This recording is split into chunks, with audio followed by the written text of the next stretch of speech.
नमस्कार। ज्योतिष शास्त्र में श्रद्धा और विश्वास रखने वाले सभी जातकों का पारलौकिक जगत चैनल में बहुत बहुत स्वागत है। 8 नवंबर 2022 दिन है मंगलवार। कार्तिक शुक्ल पक्ष की पूर्णिमा तिथि को वर्ष 2022 का दूसरा और अंतिम चंद्र ग्रहण लगेगा। ये चंद्र ग्रहण मेष राशि में भरणी नक्षत्र में लगेगा और शाम 5:09 से शुरू होगा और 6:19 पर समाप्त होगा। शाम 5:09 पर शुरू होगा और 6:19 पर समाप्त होगा। ये चंद्र ग्रहण भारत समेत विश्व के कई स्थानों पर दिखाई पड़ेगा। ऑस्ट्रेलिया, उत्तर पश्चिम यूरोप, दक्षिण पश्चिम एशिया, उत्तरी अमेरिका, दक्षिणी अमेरिका, अटलांटिक क्षेत्र, पैसिफिक क्षेत्र, हिंद महासागर और भारत के कुछ हिस्सों में ये चंद्र ग्रहण दिखाई पड़ेगा।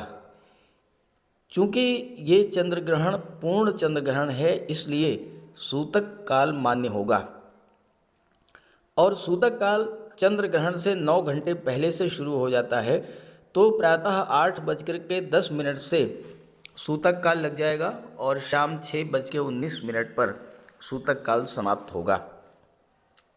जैसे कि धार्मिक मान्यता है, सूतक काल के दौरान कोई भी शुभ कार्य शुरू नहीं किया जाता है। इसके अलावा अगर आप स्वस्थ हैं, युवा हैं, तो प्रयास करें कि भोजन सूतक काल के दौरान ग्रहण ना करें और अगर करना ही पड़े तो वो भोजन ग्रहण करें जिसमें पहले से तुलसी के पत्ते रखे हुए हों। हाँ, अगर आप बालक हैं, वृद्ध हैं, बीमार हैं या गर्भवती माता हैं तो भोजन कर सकती हैं, लेकिन उस भोजन में पहले से ही तुलसी के पत्ते पड़े होने चाहिए। और आप लोग भी प्रयास करें कि सूर्य ग्रहण से, चंद्र ग्रहण से 4 घंटे पहले भोजन कर लें, यानी कि 1 बजे के बाद भोजन ना ग्रहण करें। ग्रहण की घटना धार्मिक और ज्योतिषी दृष्टि से बहुत ही महत्वपूर्ण घटना मानी गई है। शास्त्रों के अनुसार चंद्र ग्रहण और सूर्य ग्रहण दोनों का ही जीवन में बड़ा महत्व है और ऐसी मान्यता है कि ग्रहण के दौरान कोई शुभ कार्य नहीं शुरू किया जाता, लेकिन ग्रहण के बाद सूर्य और चंद्रमा दोनों ही अपना पूर्ण प्रभाव देते हैं, पूरा लाभ देते हैं। क्योंकि जब सूर्य या चंद्रमा पीड़ित होते हैं तो पीड़ित होने के बाद जब पुनः नैसर्गिक अवस्था में आते हैं तो अपना पूरा फल प्रदान करते हैं। ये चंद्र ग्रहण पूर्ण चंद्र ग्रहण होगा और लंबे समय तक प्रभावी रहेगा। इसलिए वैसे तो सभी 12 राशियों पर इसका प्रभाव पड़ेगा, लेकिन 8 राशियां ऐसी हैं जिन पर इस चंद्र ग्रहण का विशेष शुभ प्रभाव पड़ेगा और तुला राशि उनमें से एक है। तो बात करेंगे तुला राशि के जातकों के जीवन पर चंद्र ग्रहण का क्या प्रभाव पड़ेगा, लेकिन उससे पूर्व ये समझेंगे कि चंद्र ग्रहण का क्या दुष्प्रभाव पड़ता है हमारे जीवन पर और चंद्र ग्रहण पर क्या क्या सावधानियां और उपाय रखने चाहिए, विशेषकर गर्भवती माताओं को। ये विश्लेषण आपकी चंद्र राशि के आधार पर किया जा रहा है। तो चलिए वीडियो शुरू करते हैं। पहले ये समझते हैं कि चंद्र ग्रहण का आप पर क्या दुष्प्रभाव पड़ेगा, क्या परेशानी आपके साथ हो सकती है। और जो मैं आपको बताने जा रहा हूँ, ये समस्या आपके साथ पिछले चंद्र ग्रहण के दौरान भी आई होंगी और अगर आपने चंद्र ग्रहण के दौरान सावधानी नहीं बरती, उपाय नहीं किए, तो आप याद कीजिए लगातार जब जब ग्रहण पड़ा होगा तब तब आपको परेशानी हुई होगी। हालांकि चंद्र ग्रहण समाप्त होने के बाद समस्याओं की इंटेंसिटी कम हो जाएगी और चंद्रमा जब ग्रहण से बाहर आएंगे तो फिर अपना शुभ प्रभाव प्रदान करेंगे। देखिए, 8 नवंबर को चंद्र ग्रहण लगेगा तो चंद्र ग्रहण के कारण चंद्रमा तो पीड़ित होंगे ही। चंद्रमा क्या है? चंद्रमा हमारा मन है। तो जब चंद्रमा पीड़ित हुए तो हमारा मन पीड़ित हुआ। दूसरी जो सबसे बड़ी समस्या है वो ये है कि ये चंद्र ग्रहण मेष राशि में लग रहा है। चंद्रमा का गोचर मेष राशि में होगा और मेष राशि में राहु का भी गोचर है। और राहु का सर्वाधिक अशुभ प्रभाव चंद्रमा पर यानी हमारे मन पर पड़ेगा। तो क्या होगा? मन में नेगेटिव थॉट्स पैदा होंगे, मानसिक अशांति की स्थिति बनेगी, अनावश्यक चिंता होगी, एक अनजाना सा भय आपके मन में रहेगा और ये राहु के कारण होगा। राहु और चंद्रग्रहण के प्रभाव से पूरे शरीर में आपको थकान सी महसूस होगी। जब आपका मन पीड़ित है तो स्वाभाविक है कि शरीर भी पीड़ा को महसूस करेगा, काम में मन नहीं लगेगा, एक अजीब तरह का आलस्य और थकान आप महसूस करेंगे। जोड़ों में दर्द की समस्या हो सकती है, पेट दर्द या डाइजेशन प्रॉब्लम की समस्या हो सकती है, डिप्रेशन की स्थिति से आप गुजर सकते हैं। बिला वजह अचानक से क्रोध आएगा, मन में निगेटिव फीलिंग कि मैं अब कुछ कर ही नहीं पाऊंगा, एक अनजाना डर, ये सब चंद्र ग्रहण के दौरान आप महसूस करेंगे। और अगर आप कहीं भूल से भी इस दौरान सो गए तो तमाम तरह के भयानक सपने, डरावने सपने आपको आएंगे। और आप याद कीजिए, आपके साथ ऐसा ही कुछ पिछले चंद्र ग्रहण पर हुआ होगा, और अगर ऐसा हुआ हो तो ज़रूर कमेंट कीजिएगा। तो क्या करें? पहली बात तो चंद्र ग्रहण के दौरान सोना नहीं है, भगवान भोले शंकर की उपासना करते रहना है। ओम नमः शिवाय, ओम नमः शिवाय इस मंत्र का जाप करते रहें, या महामृत्युंजय मंत्र का जाप करें, या महामृत्युंजय मंत्र सुने। बहुत आसान है, यूट्यूब पर जाइए और महामृत्युंजय मंत्र का जाप ओपन कर लीजिए, सुनते रहिए।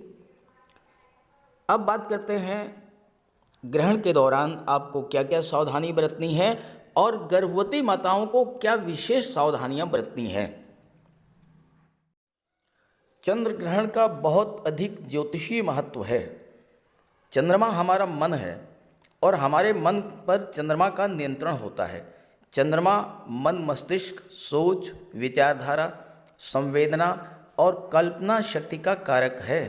मन के हारे हार है, मन के जीते जीत। और यही चंद्रमा जब पीड़ित होता है तो हमारा मन, मस्तिष्क और हमारी सोच भी प्रभावित होती है।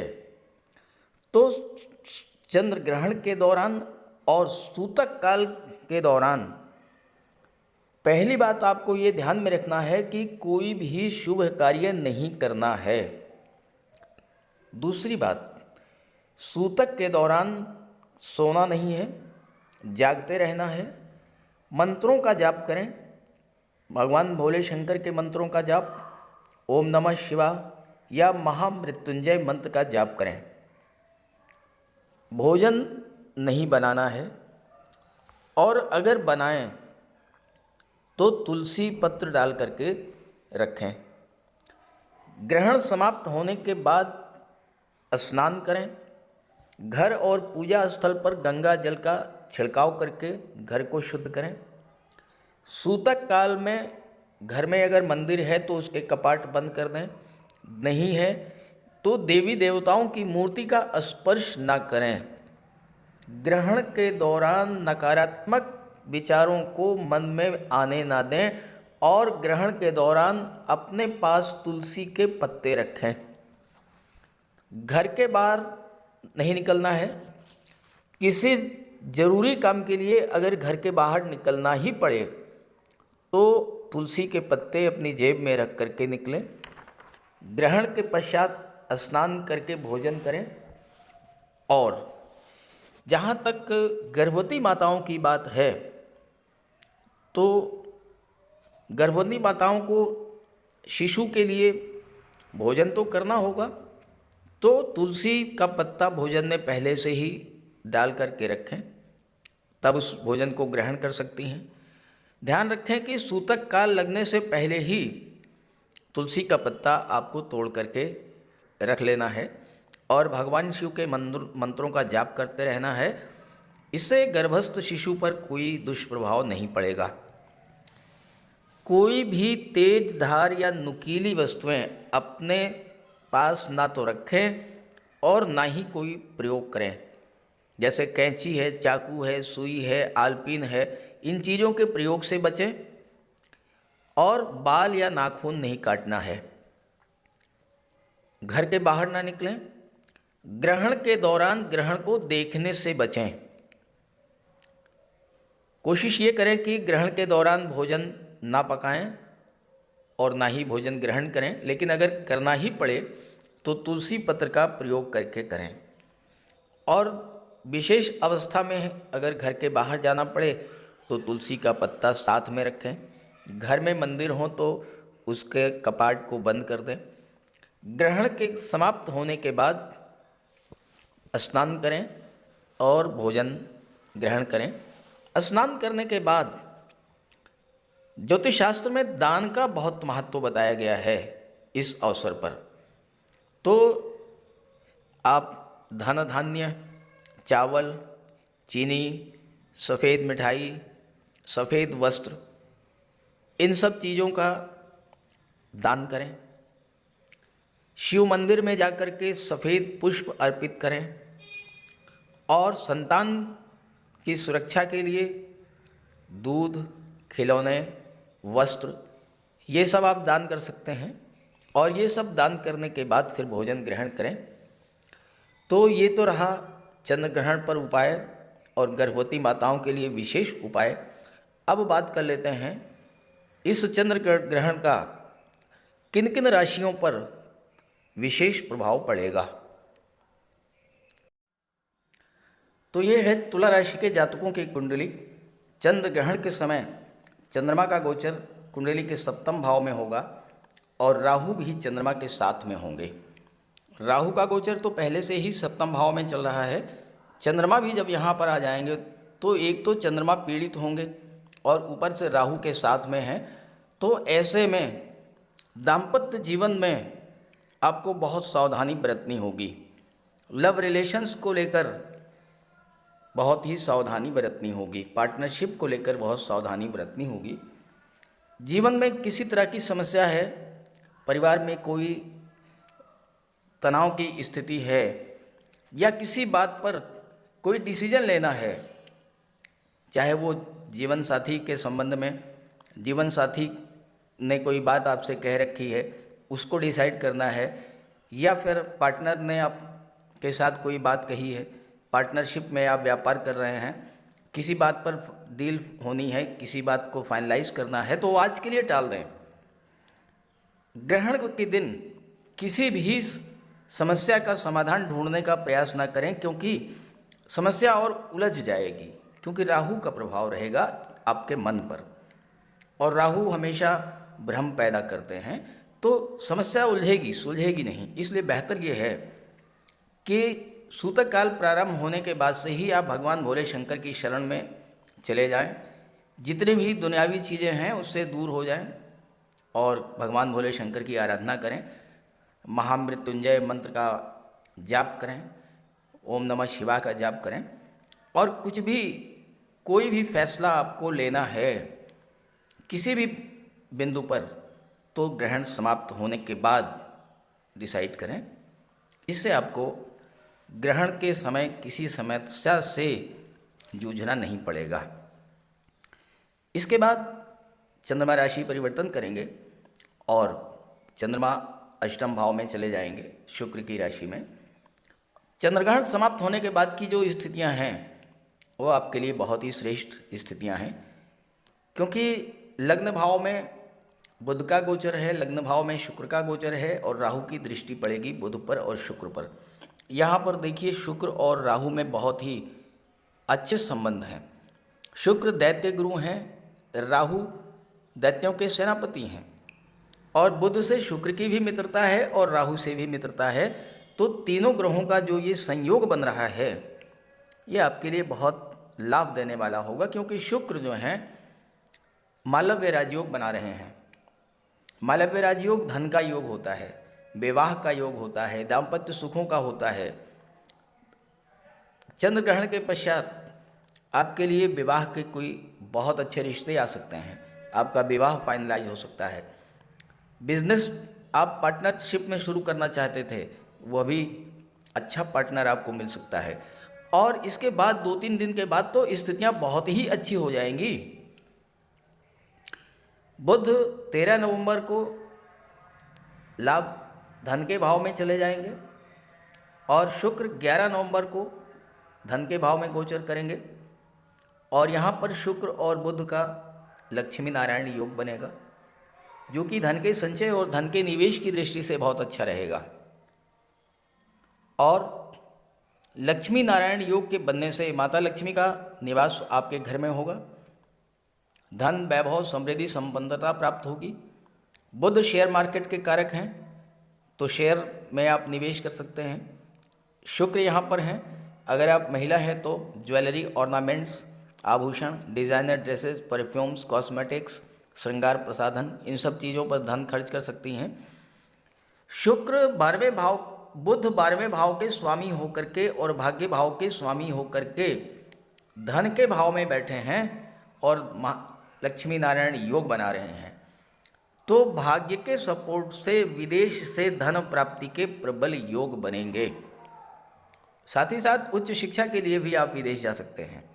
विदेशी व्यापार में उन्नति होगी, विदेश से नई नई व्यापारिक डील्स आपकी होंगी, विदेश में आप सेटल भी हो सकते हैं। और एक महत्वपूर्ण बात आपको मैं बताने जा रहा हूँ, आप विशेष ध्यान से उसको समझिएगा। राहु केंद्र के भाव में है और केंद्र के भाव में राहु बहुत अच्छा फल देते हैं। राहु की दृष्टि आपके लग्न पर पड़ रही है। आप राहु के कारण, राहु के प्रभाव को, राहु के पॉजिटिव एस्पेक्ट को अपने जीवन में अगर लाना चाहते हैं तो अपने कार्य क्षेत्र का विस्तार कीजिए। दशम के स्वामी चंद्रमा हैं आपका मन। अपने व्यापार व्यवसाय को विस्तारित कीजिए, क्योंकि राहु विस्तार को शो करते हैं, एक्सपेंशन को शो करते हैं, एक्सट्रीम को शो करते हैं।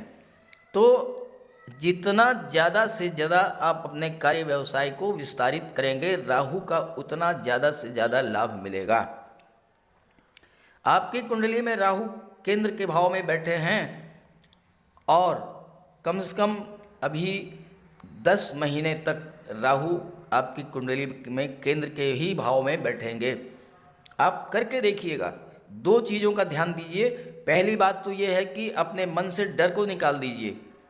राहु भ्रम पैदा करते हैं, डर भी पैदा करते हैं, लेकिन अगर आपने डर को निकाल दिया, पॉजिटिव अप्रोच के साथ आपने अगर अपने व्यापार व्यवसाय का विस्तार किया, अपने कार्य क्षेत्र का विस्तार किया, तो राहु आपको बुलंदियों पर पहुंचा देंगे। और दूसरी बात आपको ध्यान रखनी है कि राहु सीक्रेसी के कारक हैं, राहु गोपनीयता के कारक हैं। तो आप अपने कार्य व्यवसाय को लेकर के मन में जो भी प्लानिंग कर रहे हों, आपकी जो योजनाएं हों भविष्य के लिए, वो भूल करके भी किसी से शेयर ना करें। 2 चीज़ें ध्यान रखनी है आपको। अगर आप डर गए, अगर आपने सीक्रेसी लीक कर दिया, आपने किसी से शेयर कर दिया, तो राहु का नेगेटिव इफेक्ट पड़ना शुरू हो जाएगा। और अगर आपने गोपनीयता बनाए रखी, अपनी मनोभाव को किसी से शेयर नहीं किया, डर को निकाल दिया, तो जितना अधिक विस्तार करेंगे उतना ही अधिक आपको धन की प्राप्ति होगी, व्यापार में वृद्धि होगी, नौकरी में उन्नति होगी, पद प्रतिष्ठा प्रमोशन प्राप्त होगा। सब कुछ अचानक से बहुत बड़ी उपलब्धि आपको हासिल होगी। आप करके देखिए। आने वाले नवंबर, दिसंबर और उसके बाद का भी समय आपके लिए बहुत अच्छा जाने वाला है, बशर्ते आपने राहु को मैनेज कर लिया, राहु को अपने पक्ष में कर लिया। तो ये बात अगर आपको अच्छी लगे तो अपने साथियों और मित्रों को भी ज़रूर शेयर कीजिएगा, ताकि अगर उनकी भी तुला राशि है और उनकी भी केंद्र के भाव में राहु का गोचर है तो वो इस मौके का पूरा लाभ उठाएं। नमस्कार।